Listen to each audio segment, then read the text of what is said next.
Hello everyone, welcome to my channel. आज की इस वीडियो में हम बात करेंगे क्लास 6 एनसीईआरटी के चैप्टर नंबर 6 के बारे में, जो मौर्य साम्राज्य के बारे में बताता है। मतलब इसका शीर्षक मौर्य साम्राज्य है। तो कौन कौन से शासक हुए हैं जिन्होंने मौर्य साम्राज्य को शक्तिशाली बनाने में अपना अहम योगदान दिया है। यहाँ पे आपको जो पिक्चर शो हो रही है, इसमें क्या है, एक सिंह दिखाया गया है, शेर दिखाया गया है। वो कहाँ पे, यहाँ पे इस लाट पे बैठा हुआ है। तो ये जो स्तंभ है और ये सिंह है, ये कहाँ से लिया गया है, इस लेसन में इसका वर्णन क्यों है, तो इन सब के बारे में हम इस वीडियो में जानेंगे। और ऐसे ही नीचे जो भी कार्टून वगैरह हैं, इनमें भी इसी तरह की बातें पूछी गई हैं। तो ये जान लेते हैं कि ये साम्राज्य जो है इतना विशाल कैसे बना और क्या कौन सी चीज़ें इस साम्राज्य ने भारतीयों को दी है। तो जैसा कि आप सभी जानते हैं कि मौर्य साम्राज्य जो है एक बहुत बड़ा, एक विशाल क्षेत्र था। लगभग पूरे भारत को कवर करता हुआ ये राज्य था। तो ये जो राज्य है अपने चरम पर कैसे पहुंचा है, ये सब जान लेते हैं। यहाँ पे क्या है कि जो सम्राट रहे हैं इस शासनकाल के दौरान, उन्होंने समस्त अधिकार अपने पास ले रखे थे, जैसे कि न्याय करना, शासन करना, पूरे प्रशासन क्षेत्र की व्यवस्था अपने हाथ में। तो संपूर्ण क्षेत्र को उन्होंने एक ही राजनीतिक इकाई मानकर शुरुआत की है। यह किसी एक राजा अथवा अधीन कुछ मुख्य अधिपतियों द्वारा साझेदारी से संभाला जाता था। मतलब ये तो है नहीं कि एक ही व्यक्ति संभाल सकता था एक राज्य, उसके अधीन जो कुछ अधिकारी या अधिपति थे, तो ये सब मिलकर इस राज्य को संभालते थे। इनका उद्देश्य क्या था? मेन उद्देश्य जो है वो ये रहा है कि एक प्रशासनिक ढांचे के अंतर्गत रखना था पूरे क्षेत्र को। और ये जो साम्राज्य का जो शासनकाल है वो थोड़े अंतराल के लिए भी हो सकता था, परंतु सामान्यतः ये पीढ़ी दर पीढ़ी कई सदियों तक चलता था। पीढ़ी दर पीढ़ी मीन्स कि एक पीढ़ी से दूसरी पीढ़ी इस शासन को चलाती रहती थी। तो इस तरह से ये शासन चला है। थोड़े समय के लिए भी इसमें राजा हो सकते थे और ज़्यादा समय के लिए भी। यहाँ पे आपको ये जो पिक्चर शो हो रही है, इसमें क्या है, 3 सिंह दिखाई दे रहे हैं। चौथा जो शेर है वो इसके बैक में है। तो ये जो सिंह है वो क्या शो करते हैं, इस वीडियो में हम ये जान लेते हैं। तो जहाँ तक हम 6 एनसीईआरटी की बात करते हैं, इस जो सिंह को है वो इसलिए दिखाया गया है कि ये पूरे के पूरे अशोक जो साम्राज्य है, मौर्य साम्राज्य में चंद्रगुप्त मौर्य, तो जिन जिन शासकों ने इस शासनकाल में शासन किया है, उनके किस चीज़ को दिखाता है? चारों दिशाओं में राज्य और धर्म प्रचार की सूचना को दर्शाता है। जैसे कि मौर्य साम्राज्य का सबसे महत्वपूर्ण शासक किसे माना गया है? सम्राट अशोक को। इस राज्य को स्थापित करने का जो श्रेय है वो जाता है चंद्रगुप्त मौर्य को। तो ये जो चंद्रगुप्त मौर्य जी हैं, उन्होंने कैसे इस शासन की स्थापना की, किसकी सहायता से उन्होंने इस शासन को सुदृढ़ किया है? जैसा कि आप सभी जानते हैं कि इस जो राजा है चंद्रगुप्त मौर्य, उसका एक मंत्री होता था कौटिल्य। तो कौटिल्य जो है उसने इस राजा की सहायता की है। तो क्या सहायता की और किस तरह से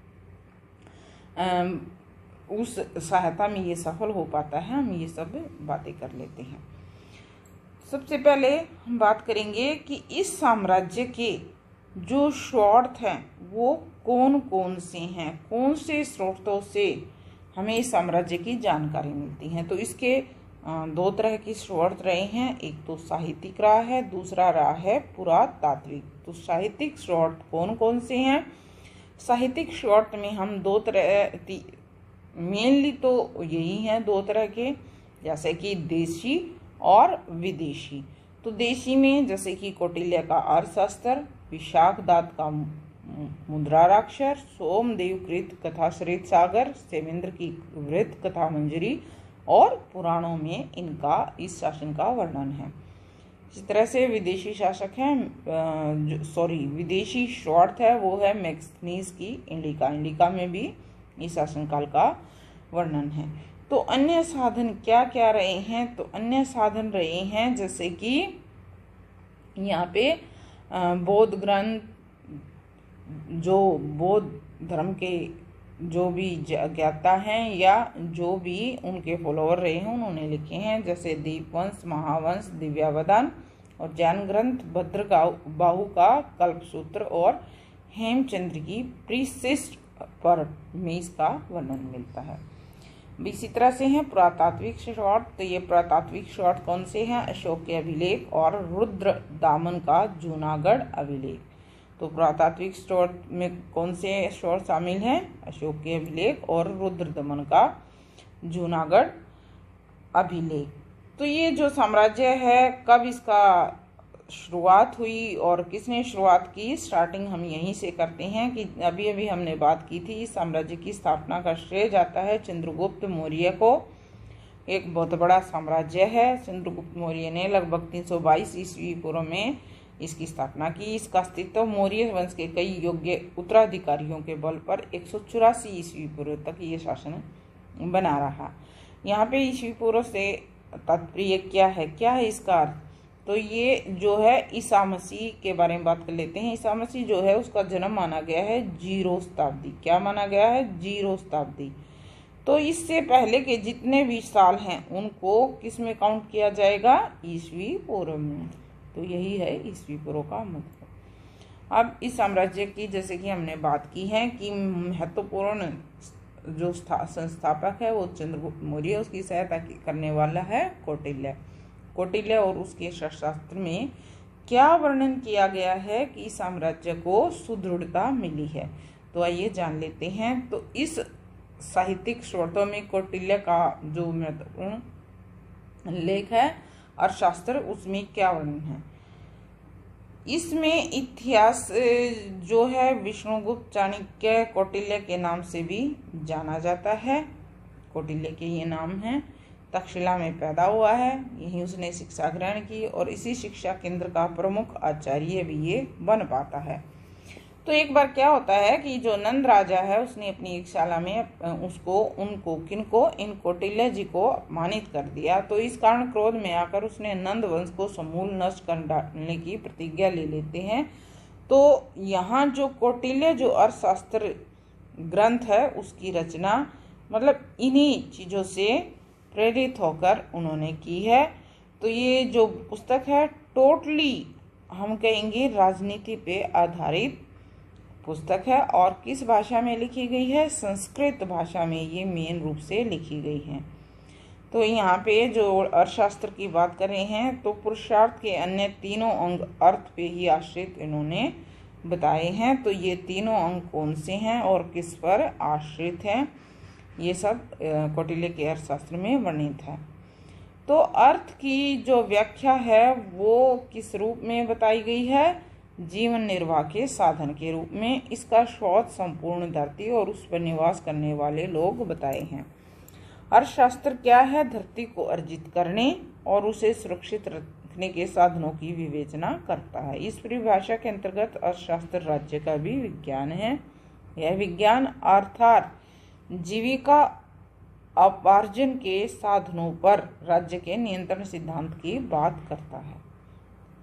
मतलब जहाँ पे जीविका लोगों की बनी हुई है तो वहाँ पे किसका नियंत्रण की बात करता है? राज्य का नियंत्रण जरूर होगा। संपूर्ण अर्थशास्त्र में 15 अधिकरण अर्थात भाग 180 इसमें प्रकरण हैं और इसमें 6000 श्लोक हैं। पुस्तक की पांडुलिपि की एक प्रति तंजौर के एक पंडित ने 1905 में पुस्तकालय अध्यक्ष आर राम शास्त्री को भेंट की गई थी। अब अर्थशास्त्र में किन किन विषयों का वर्णन है ये सभी कुछ हम जान लेते हैं। तो कौन से विषय इसमें मेनली वर्णित किए गए हैं? तो वो विषय हैं कि राज्य जो है एक शक्तिशाली और स्वेच्छा से कार्य करने वाला व्यक्ति होना चाहिए। राज्य को क्या करना चाहिए? प्रजा हित में अपना हित समझना चाहिए। राज्य को काम, क्रोध, लोभ, अहंकार, उद्दंडता और विलास से बचना चाहिए। यानी कि राजा के कर्तव्य इसमें वर्णित किया गया है। अपने मंत्रियों का अगर चुनाव राजा करता है तो उनको विद्वता के आधार पर ही करना चाहिए। सारे कार्य राजा को इनसे छिपके करने चाहिए। अपने मंत्रियों की कार्य प्रणाली को गुप्तचर जो हैं वो हमेशा जांचते रहते रहें और इसलिए राजा को अपने राज्य में हर क्षेत्र में गुप्तचर नियुक्त करने की सलाह दी गई इस पुस्तक में।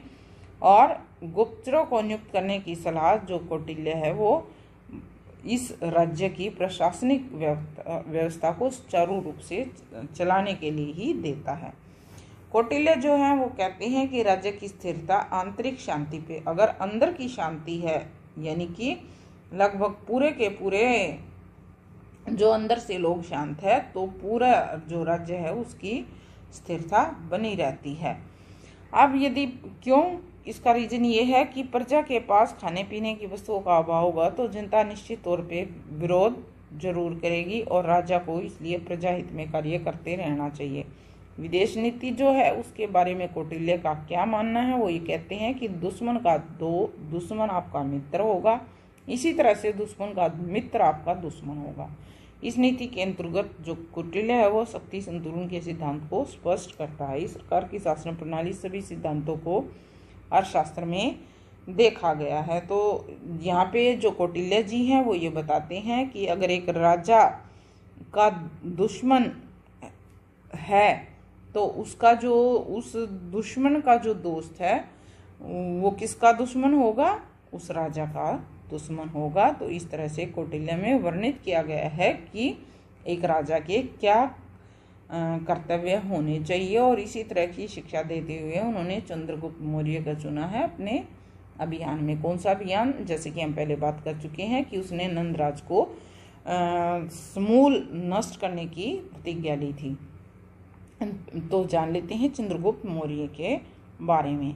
इनका जन्म जो है उसके विषय में विद्वानों में अनेक मत है, लेकिन सभी इस मत से सहमत है कि उनका बचपन कठिनाई में बीता। बाल्यकाल में कई क्या करते थे, वो बालकों की मंडली बना के उनका राजा स्वयं बनते थे और उनके झगड़ों का निपटारा करते थे। तो एक दिन जब वो इसी तरह का एक खेल है, ये खेल है राजकीलम, खेल रहे थे तो इसमें इतने व्यस्त थे कि वहाँ से चाणक्य गुजर रहे थे। उन्होंने ये सब कुछ देखा तो अपनी सूक्ष्म दृष्टि से ही चाणक्य जी ने चंद्रगुप्त मौर्य के जो ये एक राजा बनने के गुण हैं उनको अनुमान लगा लिया और वो अपने साथ इनको कहाँ ले जाते हैं, तक्षशिला ले जाते हैं और वहाँ अपने उद्देश्य के अनुकूल ही उनको उचित शिक्षा दे पाते हैं। तो ये जो पिक्चर है ये चंद्रगुप्त मौर्य की कहाँ लगी हुई है, भारत के संसद भवन में। ठीक है, ये मैंने वर्णित कर दिया कि राजकीलम क्या है। इससे पहले हम ये जान लेते हैं जो चंद्रगुप्त मौर्य का टाइम है उससे पहले कौन विदेशी भारत में आया है और उसने यहाँ पे क्या उत्पात मचाया है। 326 ईस्वी पूर्व में यूनानी आक्रांता है सिकंदर, उसने भारत की पश्चिमोत्तर सीमा पे आक्रमण किया। भारत में इस समय नंद शासक घनानंद का शासन था। आंतरिक अशांति के साथ साथ देश की सीमाएं भी असुरक्षित थी। तो घनानंद जो है वो क्या है, इस कौटिल्य का वही उपमान करने वाला राजा। तो सिकंदर को भारत की सीमा पर खास विरोध का सामना नहीं करना पड़ा और उसके लिए ये जो जगह है क्या करने के लिए, भारत में प्रवेश करने के लिए बिल्कुल उचित हुई। इसी तरह से आगे बढ़ता हुआ सिंधु नदी पार करके भारत की मुख्य भूमि में प्रवेश कर गया। इससे आगे झेलम और चेनाब नदी के मध्यवर्ती प्रदेश का शासक किसको बताया गया है, पोरस को। पोरस जो है वो क्या था, बहुत ही स्वाभिमानी मातृभूमि भक्त शासक था। सिकंदर ने उससे आत्मसमर्पण करने की मांग की। स्वाभिमानी था ये पोरस, तो उसने भेज दिया कह के कि उसका दर्शन जो है वो रण क्षेत्र में ही करेगा, मतलब वो युद्ध से पहले हार मानने वाला नहीं था। इसलिए सिकंदर के लिए खुली चुनौती थी और इस प्रकार से झेलम नदी के किनारे दोनों की सेनाएं आमने सामने थी। भीषण बारिश हो रही थी, फिर क्या हुआ, बीच में धोखे से सिकंदर की सेना ने आक्रमण कर दिया और जमीन दलदली हो जाने के कारण जो रथ था वो मिट्टी में धंसने लगा। पोरस की सेना का मुख्य भाग कोई खास भूमिका नहीं निभा पाने के कारण युद्ध का मंजर जो है भयानक रहा। सिकंदर की सेना को सबक मिल गया था, लेकिन सिकंदर ने उन्हें बहुत समझाया, फिर भी उनके सैनिक आगे भारत में बढ़ने के लिए तैयार नहीं हुए और इस तरह से विश्व विजय का सपना अधूरा लेकर सिकंदर 325 ईस्वी पूर्व में वापिस स्वदेश यानी कि अपने देश लौट गया। अब नेक्स्ट हम जान लेते हैं चंद्रगुप्त मौर्य के विजय अभियान के बारे में। तो जो चंद्रगुप्त मौर्य है उन्होंने जैसे कि स्टार्टिंग में जब मगध पे आक्रमण किया तो क्या हुआ, मगध पे आक्रमण करने के बजाय उसको कहाँ आक्रमण करना चाहिए था ये उन्हें समझ नहीं था, तो उनका ये प्रयास असफल हो गया। और कहा जाता है कि चंद्रगुप्त मौर्य, उसका जो प्रधानमंत्री कौटिल्य है, वो एक गांव में ठहरते हैं। तो जहां वो ठहरे हुए थे उन्होंने वहां क्या देखा, एक बुढ़िया अपने बच्चे को थाली के बीच से खिचड़ी उठाने से डांट रही थी। उसका रीजन क्या था, उसका रीजन ये था, उसने बुढ़िया ने अपने बच्चे को समझाया कि बीच का हिस्सा किनारों से कहीं अधिक गर्म होता है। और इससे उन्हें एक सबक मिल गया कि उन्होंने मगध राज्य के बीच की अपेक्षा बाहरी क्षेत्रों पर आक्रमण शुरू कर दिया। बीच का मतलब जो मेन केंद्र होता है किसी जगह का, ठीक है। तो मगध जो है मेन केंद्र था, प्रशासनिक ढांचा वहीं से स्टार्ट हो रहा था। तो यहाँ से सबक मिला किसको, चाणक्य जी को या कौटिल्य जी को। तो उन्होंने समझ आ गया कि बीच पे हमला करने की बजाय हमें किनारों पे पहले हमला करना पड़ेगा। तो इस तरह से इस विजय अभियान में सबसे पहले उन्होंने अब कहाँ अटैक किया और कहाँ पे उनकी जीत हुई है। 325 में सिकंदर भारत से चला गया तो सिंध और पंजाब में भी विद्रोह खड़े हो गए। और वहाँ उन्होंने क्या देखा, जो यूनानी है क्षत्रिय मौत के घाट उतार दिए गए। तो 325 ईस्वी पूर्व के अंत में प्रमुख क्षत्रप जो है फिलिप द्वितीय, उसकी भी हत्या हो जाती है और पंजाब सिंध में सिकंदर द्वारा स्थापित जो प्रशासनिक ढांचा है वो ढहने लगता है। तो यूनानी इतिहासकार जस्टिन का कहना ये है कि इन सब घटनाओं के पीछे किसका हाथ है, चंद्रगुप्त मौर्य का। तो इन घटनाओं के बावजूद क्या होता है, चंद्रगुप्त मौर्य ने यहाँ पे एक सेना एकत्रित करके स्वयं को वहाँ का राजा बना दिया और सिकंदर के बचे हुए क्षत्रपों के विरुद्ध राष्ट्रीय युद्ध छेड़ दिया। अंतिम मैसिडोनियन क्षत्रप है यूडेमस, उसने 317 ईस्वी में बिना लड़े ही भारत छोड़ दिया और चंद्रगुप्त सिंध व पंजाब का एक छत्र शासक बन गया। तो इस तरह से उन्होंने पंजाब और सिंध पे अपना कब्जा जमाया। फिर है नंदों का उन्मूलन। तो ये वही नंद है जिनकी चंद्रगुप्त मौर्य के जो मानते हैं कौटिल्य जी, उनके साथ बहस हुई थी या जहां इनके बारे में प्रतिज्ञा ली गई थी। सिंध पंजाब के बाद चंद्रगुप्त और चाणक्य जो हैं वो मगध साम्राज्य में आगे बढ़ते हैं और गणानन वहाँ शासक था। तो असीम सैनिक साधन संपत्ति थी, फिर भी वो जनता में अलोकप्रिय था। और चाणक्य के अपमान की बातें हम पहले ही कर चुके हैं। इस अपमान का बदला लेने के लिए कौटिल्य ने नंदों का समूल नष्ट करने की प्रतिज्ञा ली हुई थी और उनके पास एक विशाल संगठित सेना थी जिसका उपयोग नंदों के विरुद्ध उन्होंने शुरू कर दिया। चंद्रगुप्त मौर्य की सैनिक शक्ति नंद राजा के मुकाबले में कम थी। सैनिक क्या थे, कम थे मौर्य के पास। फिर उनके पास एक ऐसा बिंदु था जहां कौटिल्य की कूटनीति उपयोगी सिद्ध होती है। इस नीति के अंतर्गत पहले उन्होंने साम्राज्य के सीमावर्ती क्षेत्रों पे विजय प्राप्त की, जैसे कि हिमालय क्षेत्र में प्रवर्तक नामक शासक से सहायता लेकर वे आगे बढ़े। इसके बाद गंगा यमुना द्वीप के क्षेत्र में विजय प्राप्त की और प्रवर्तक के साथ मिलकर बनाई गई इसी संयुक्त सेना ने पाटलिपुत्र पे भी हमला किया। गणानन का वध कर दिया गया और इस तरह से चंद्रगुप्त मौर्य ने 322 ईस्वी में मगध साम्राज्य को गद्दी पे बैठाया और भारत के विस्तृत साम्राज्य का वो शासक बन जाता है। तो इस तरह से मगध जो शासन है वो अपने हाथ में लेता है नंदों का उन्मूलन करके चंद्रगुप्त मौर्य। अब सेल्यूकस पर विजय उन्होंने कैसे ली ये भी जान लेते हैं। सिकंदर की मृत्यु के बाद पूर्वी प्रदेशों का उत्तराधिकारी सेल्यूकस हो जाता है। बेबीलोन और बैक्ट्रिया को जीतने के बाद भारत में सिकंदर के जीते हुए क्षेत्रों को अपना दावा बताता है, लेकिन इस उद्देश्य से उसने भारत पे चढ़ाई भी की। चंद्रगुप्त जो मौर्य है वहाँ अपनी सेना लिए हुए सामना करने के लिए तैयार था। 305 ईस्वी पूर्व में ही सिंधु नदी के तट पर दोनों में लड़ाई होती है। सेल्यूकस यहाँ हार जाता है और एक संधि के अनुसार उसे अपनी लड़की हेलेना की शादी चंद्रगुप्त मौर्य से करनी पड़ती है और इस निश्चय ही चंद्रगुप्त मौर्य की एक बहुत बड़ी सफलता माना जाता है। इससे उनका साम्राज्य पारसिक साम्राज्य की सीमा को स्पर्श करने लगा था। पश्चिमी राज्य विस्तार के बारे में भी जान लेते हैं। पश्चिम के बाद फिर दक्षिण राज्य विस्तार के बारे में हम जानेंगे। तो पश्चिम जो गिरनार अभिलेख है किसका, रुद्रदामन का, उससे हमें पता चलता है कि पश्चिमी भारत में चंद्रगुप्त की विजय पक्की थी। उन्होंने बिना किसी विरोध के सौराष्ट्र के क्षेत्र को जीत लिया। इस प्रदेश में पुष्यगुप्त वैश्य को राज्यपाल बना दिया और इस पुष्यगुप्त वैश्य ने ही यहाँ पे सुदर्शन झील का निर्माण करवाया। इस झील को कृत्रिम या कृषि सिंचाई के लिए प्रयोग किया जाता था। सौराष्ट्र के दक्षिण में सोपरा तक का प्रदेश भी चंद्रगुप्त मौर्य द्वारा विजित कर लिया गया और उनकी राजधानी यहाँ पे उज्जैन थी।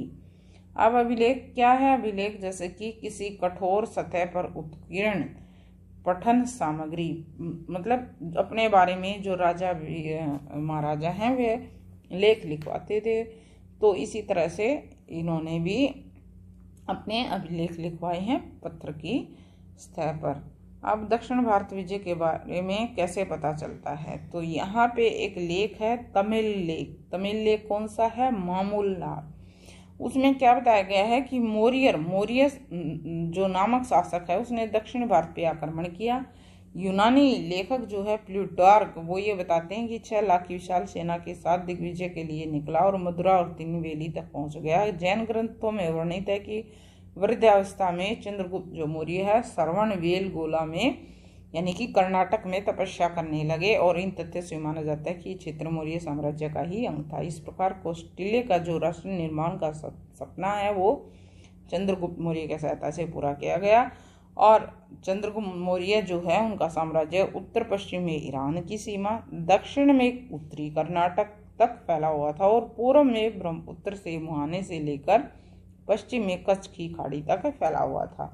हिंदूकुश पर्वतीय साम्राज्य की वह वैज्ञानिक सीमा थी जिसे बाद में मुगल तथा अंग्रेज शासक भी प्राप्त करने के लिए सफल प्रयास करते रहे।